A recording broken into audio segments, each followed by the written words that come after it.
हम बाज़ दफ़ा सोचते हैं कि किसी की जो है ना अहमियत हमारी ज़िंदगी में नहीं है, हम किसी को फजूल समझ लेते हैं। हालांकि ऐसा नहीं होता। अल्लाह ताला की बनाई हुई हर चीज़ अपनी वक़्त रखती है, अहमियत रखती है।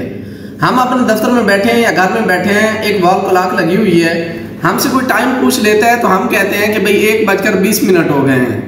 कभी हमने सेकंड वाली सुई का जिक्र तो नहीं किया। हालांकि वॉल क्लॉक के अंदर तो 3 सुइयाँ होती हैं, एक जो सेकंड का बताती है हमें, एक मिनट को जाहिर करती है और एक घंटों का बताती है हमें। और जब कोई टाइम पूछ ले तो हमेशा हम घंटों में और मिनटों में बताते हैं। कभी हमने सेकंड वाली सुई का जिक्र ही नहीं किया।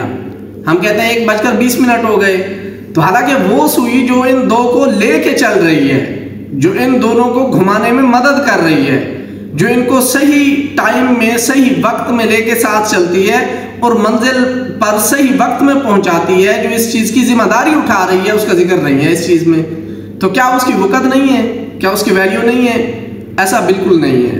अगर वो सुई निकाल दें तो इन 2 सुइयों की कोई वैल्यू नहीं रह जाती, इनकी कोई वक़्त पीछे नहीं बचती, क्योंकि इनको चलाने वाली वो सुई है। लेकिन जब भी कोई हमसे टाइम पूछता है तो उसका जिक्र ही नहीं आता। तो कुछ इंसान इसी तरह होते हैं जो आपके पीछे होते हैं, आपको कामयाब कर रहे होते हैं, आपको कामयाबी की तरफ आगे धकेल रहे होते हैं, आपको सपोर्ट कर रहे होते हैं, आपकी कामयाबी में बैकबोन का एक जो है ना किरदार अदा कर रहे होते हैं। लेकिन जब आप कामयाब होते हैं तो उनका जिक्र ही कहीं नहीं होता, उनको कोई भी याद करने वाला नहीं होता, किसी चीज़ में उनका जिक्र नहीं आता, उनकी बात नहीं आती, उनका नाम नहीं आता। तो ऐसा नहीं होता कि वो जो है ना ऐसे फजूल थे। मिसाल के तौर पर आप घर में आते हैं, आपके घर में 2 पंखे लगे हुए हैं, एक चलता है और एक नहीं चलता।